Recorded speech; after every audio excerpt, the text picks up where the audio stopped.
지금부터 들려드릴 이야기는 정말 믿기 어려운 일인데요. 미네소타의 한 병원에서 실제로 일어난 일이에요. 15세 소년 헨리. 이 아이는 혈액암 진단을 받고 항암 치료를 받던 중이었어요. 그런데 면역력이 떨어지면서 폐에 무서운 세균 감염이 생겼습니다. 의사들은 결국 왼쪽 폐를 제거해야 했어요. 15세 소년이 말이죠. 하지만 감염은 멈추지 않았습니다. 남은 오른쪽 폐마저 침범하기 시작했어요. 의료진은 가족회의를 소집했습니다. 앞으로 이틀. 그것이 헨리에게 남은 시간이었어요. 그때 이 소년이 마지막 소원을 말했습니다. 밖으로 나가고 싶어요. 그저 햇빛을 보고 싶다는 단순한 소원이었죠. 의료진들은 마음이 아팠지만 이 아이의 마지막 소원을 들어주기로 했습니다. 병원 침대를 밖으로 옮기고 산소호흡기까지 연결해서 말이에요. 그런데 여러분, 믿기 힘든 일이 일어났습니다. 첫째 날 이후 헨리의 백혈구 수치가 떨어지기 시작했어요. 둘째 날 더욱 좋아졌습니다. 5일 후엔 인공호흡기도 뗄 수 있었어요. CT 촬영 결과 폐 감염이 60에서 70% 사라진 거예요. 6주 동안 어떤 치료로도 낫지 않던 감염이 단지 햇빛 아래 있었을 뿐인데 말이에요. 헨리는 지금 집에서 건강하게 지내고 있습니다. 여러분, 이것이 바로 오늘 우리가 함께 나눌 이야기의 시작입니다. 자, 이제 구독과 좋아요 한 번씩 눌러주시고 무료로 얻을 수 있는 최고의 건강 비밀을 파헤쳐 보겠습니다. 햇빛이 우리 몸에 어떤 기적을 일으키는지, 그리고 우리가 어떻게 이 자연의 선물을 제대로 활용할 수 있는지 말이에요. 오늘 함께 해주실 분은 로저 시올트 박사님입니다. 중환자실에서 생과 사의 갈림길에선 환자들을 직접 돌보시는 분이시죠. 박사님은 이런 회복 사례들을 보면서 깨달은 것이 있다고 하시는데요.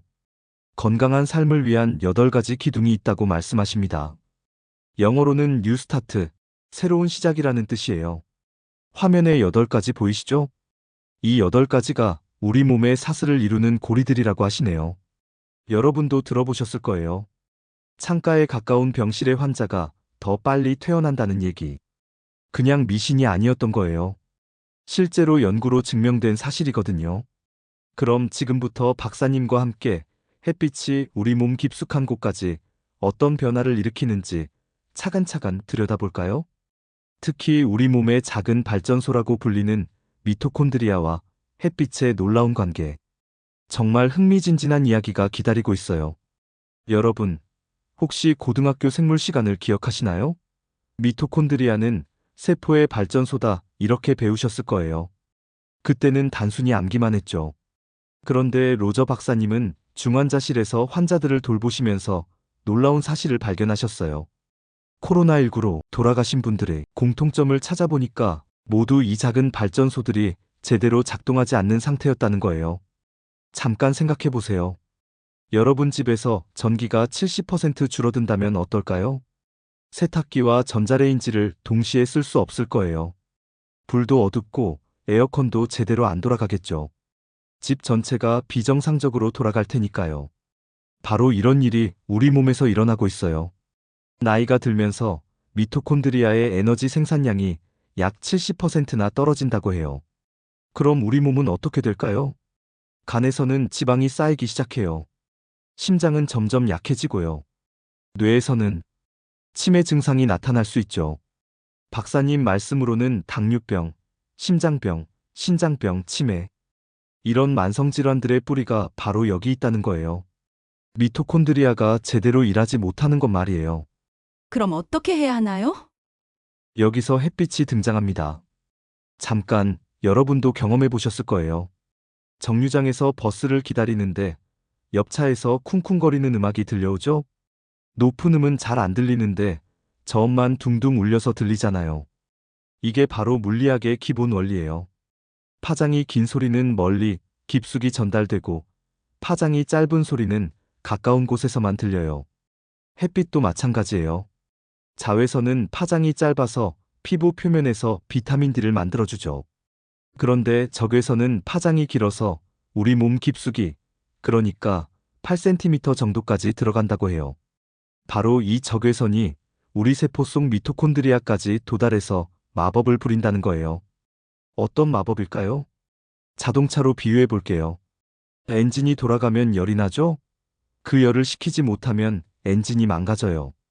그래서 라디에이터, 냉각수, 오일 같은 냉각 시스템이 있잖아요. 미토콘드리아도 마찬가지예요. 에너지를 만들 때 산화 스트레스라는 열이 발생해요.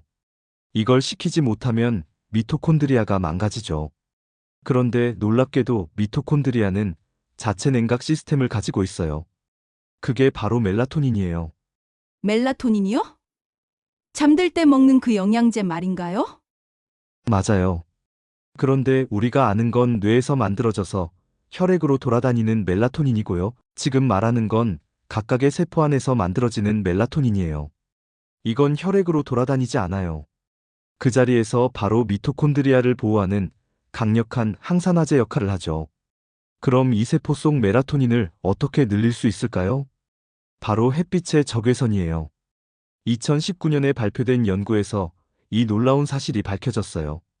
텍사스 대학교의 러셀 라이터 교수와 빛 엔지니어 스콧 짐머만이 함께 연구한 결과인데요. 햇빛의 적외선이 우리 몸 깊숙이 들어가서 미토콘드리아의 멜라토닌 생산을 촉진시킨다는 거예요. 그러면 산화 스트레스가 줄어들고 미토콘드리아가 더 많은 에너지를 만들어낼 수 있게 되죠. 박사님이 중환자실에서 이 이론을 확신하게 된 계기가 있었어요. 코로나19 바이러스가 우리 세포에 들어올 때 뭘 통해서 들어오는지 아시나요? ACE 수용체라는 문을 통해서예요. 그런데 이 ACE 수용체의 원래 역할이 뭔지 아세요? 바로 산화 스트레스를 줄여주는 거였어요. 미토콘드리아의 또 다른 냉각 시스템이었던 거죠. 코로나 바이러스가 이 문에 달라붙으면서 냉각 시스템을 망가뜨리는 거예요. 그러니까 건강한 사람은 언덕을 넘을 수 있지만 이미 미토콘드리아가 약해진 사람들은 엔진 과열로 멈춰서게 되는 거죠. 그럼 비타민 D 영양제를 먹으면 되는 거 아닌가요? 박사님도 그렇게 생각하셨대요. 실제로 비타민 D 수치가 높은 환자들이 코로나19에서 더 잘 회복되는 걸 보셨거든요. 그래서 환자들에게 비타민 D 영양제를 주셨는데 별 효과가 없었어요. 왜일까요? 비타민 D 수치가 높다는 건 그 사람이 평소에 햇빛을 많이 받았다는 표시였던 거예요. 그리고 햇빛을 받으면 비타민 D뿐만 아니라 적외선도 함께 받잖아요. 진짜 치유력은 적외선에 있었던 거죠. 그래서 지금 박사님은 세계 병원에서 환자들을 밖으로 데리고 나가는 프로그램을 진행하고 계세요.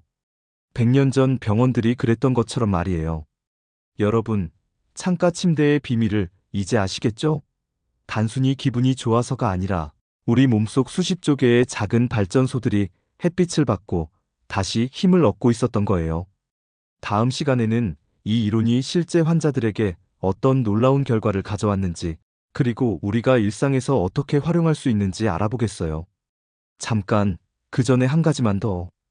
여러분이 지금 이 방송을 듣고 계신 곳에 창문이 있나요? 잠깐 밖을 내다보세요. 햇빛이 보이시나요? 그 빛 속에는 우리가 상상도 못했던 치유의 힘이 숨어 있어요. 우리는 햇빛의 적외선이 우리 몸속 미토콘드리아에게 어떤 도움을 주는지 알아봤어요. 이 편에서는 더욱 흥미진진한 내용으로 돌아오겠습니다. 다음 편을 기대해 주세요. 그럼 시청해 주셔서 고맙습니다. 혹시 궁금한 내용은 댓글로 부탁드립니다.